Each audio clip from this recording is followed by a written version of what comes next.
Ooh, I look like a secretary. Oh god, fresh is so gross. Got some shoulder pads. Hi, welcome. This is, I think, my first, second, whatever video.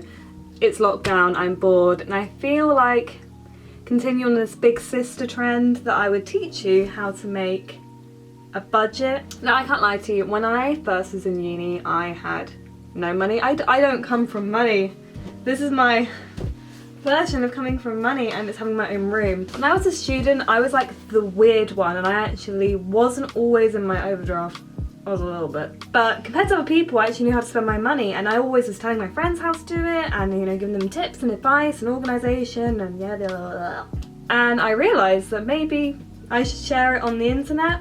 So think of me as like your weird kind of like big sister who's here to tell you how not to get broke.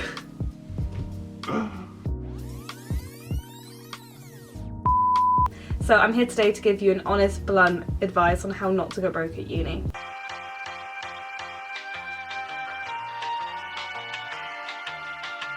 I feel like when I was going to uni that I saw a lot of content that was like, this is my haul and this is what I buy, and a lot about spending money, and there was not a lot about saving money. There are three major things that you need to remember. So number one is organising the importance of your outgoings.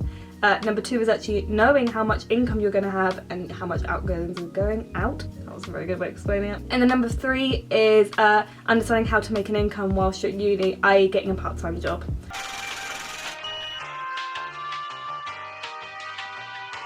So I'd say tip one is to split your finances into what's most important to like what's least important. So when you're a student, I know that drink is probably the most important to you at that point in partying, and it is a really big point, a really good, amazing thing. We all love it, we've all been there, case in point.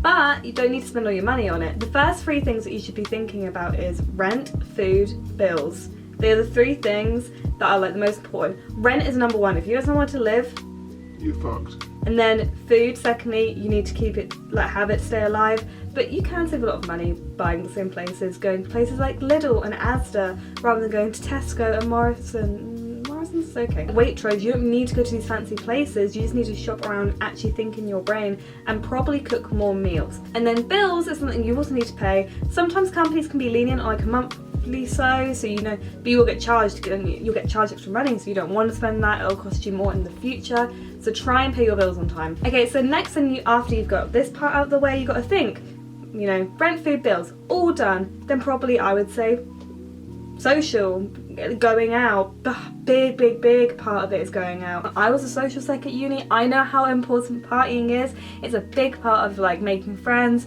Also, if you don't drink, you don't need to party to go to uni and have fun. You can also spend lots of money on going out on dinners, going to social events, going to, you know, concerts and live band performances. These things, they do cost a lot of money, and I'm kind of teaching you how to save your money so you can spend your money on the fun stuff. So I'd say going out, or calling it social activities, is probably next, and then I'd go for travel, and then I would go for, I don't know, what else is more important to me at uni? Oh, course costs. So I would say, especially if you're working in, or you have a creative degree. I had a film and TV degree, so I had to spend a lot of money on shoots and actually getting to shoots, and people always discredit creative courses because they believe that you, like, it's easier, but actually you spend a lot more money on it, especially if you plan big like we all did. So there you go, you've got your 6 kind of key factors of things that you need to pay for. You know, if you can think of any more, please comment below and actually correct me. I'm editing this, and I realised I didn't finish my point. I just stopped talking. So the things that might be important to me, you know, aren't important to you, and that's completely fine. Just, you know, figure out what's important to you and remember to pay your bills. I'd say in first year, this video is very important to kind of put into practice. In first year, you have halls. You're not going to get kicked out of halls unless you do something ungodly horrific, and my friends were crazy. Trust me, they did a lot. Laugh out loud. So they're not going to kick you out. You have the safety net, so you can kind of practice this stuff over the year, because in year 2 and year 3, these are the years that are going to be your most financially hard, because you're actually paying for a house, paying for bills, paying for rent, paying for Wi-Fi, all these different things that you didn't think of before.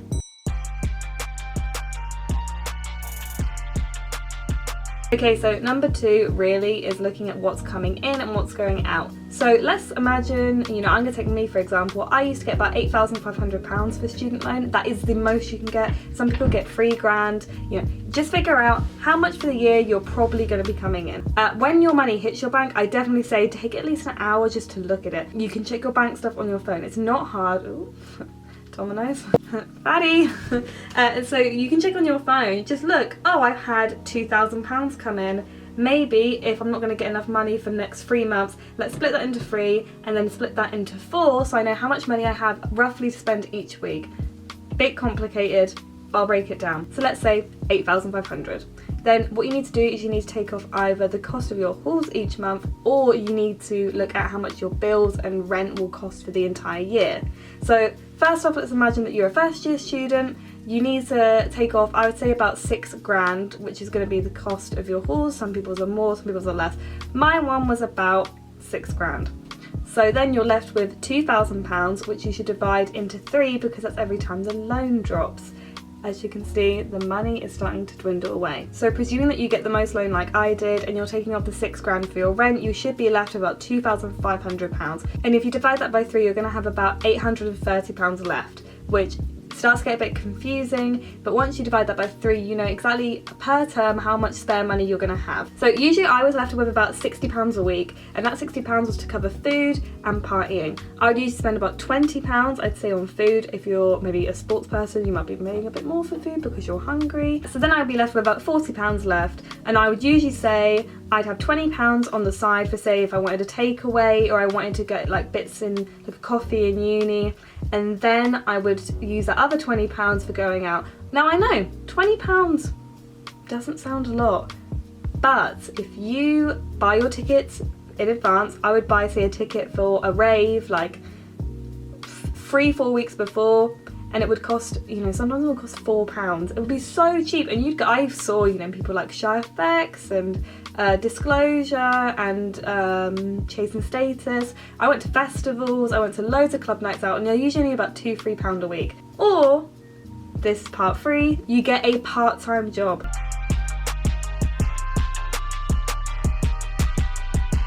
I would say this part-time job is genuinely going to pay for most of your social and clove activities. Even having that £200 to £300 a month extra on top of the 60 quid that you have a week, that can make such a difference, and it can pay for all your expenses, so you can have nice nights out, extra clothes, travel home. Definitely getting a part-time job, even if you don't want to have more than, say, like 1 day a week, can really help you out. So great places to look for this is clothing retail, supermarkets. One that I would say is that people forget about a lot is if they have a stadium near you, maybe get an agency working in, say, restaurants. They'll send you to different places each week. They'll probably pay for your travel if you have to travel quite far, and these places pay you like £10 an hour for like 7 hours work, 70 quid for that week. Your nights out are done. So definitely look into stadium work. I worked at Southampton Football Club for 2 years, nearly 3 years actually, and I became a manager there, and I was ending up getting paid nearly £11 an hour to go to work, stand there and watch people do so. It was such an easy job. Very hard on game days and actually during when the store was open, because you'd have to, actually be a manager. But in terms of like actually needing qualifications, it's really not hard jobs. They're really rewarding. You usually get great staff parties, discounts, especially if you work at like McDonald's or somewhere, and you can really save some money. You may have friends that have parents that will give them a lot of money. This is not a dig. I wish I had it. I will do it for my children. But if you're a student like me that doesn't have any financial help from their parents, this can be quite a daunting time, and this is why I say organising and remembering how much money you have and getting a part-time job. Yes, it may annoy you because it may be 20 hours out of your week that you could be spending with your friends. It is important because it helps you, 1, make money, 2, be independent, and 3, grow as a person. Especially if you're living in a new place, getting a part-time job can be really helpful because you actually learn and you make friends with people in the city. So you're not just getting your like worldly experience of a new place that you're living in from random people that you've met at uni, but also people that have lived there their entire lives. They can take you to new places. I wouldn't have been half the places in Southampton if I hadn't been friends with people that I worked with and they took me there.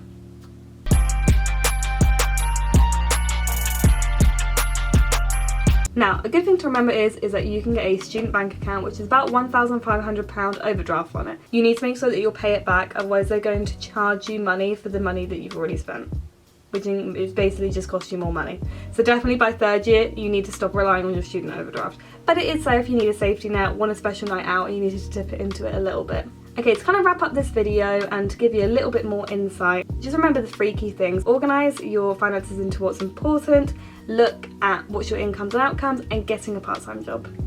Now, just remember, spend your money wisely, go out and party all you want, just don't do it to the point where it's going to make you broke, because that student overdraft will follow you and your student loans. They are important to remember that you're going to have to pay back at the end of uni. And yeah, I think that's about it. Sorry to scare you. The key point to this video is to be organised. As long as you're organised and you have a little bit of an idea, a little screenshot on your phone, a little app that can tell you how much money you're having in and out, as long as you have these things, you will be fine. You don't need to be as OCD as me, you just need to have a rough idea in your head and not go too crazy, because that's how you end up spending too much money and having too much, credit and bad scores, and it means that you don't need to get a credit card. It doesn't mean you don't need any of this stuff. You just need a little bit of organisation. Anyway, peace, bye, see ya. I don't know, if you want a video on how to spend less money at the supermarket and maybe more of an in-depth tour of my own finances and how I did it at uni, maybe not just my finances, how I did my finances at uni, you can, comment below and ask. Peace.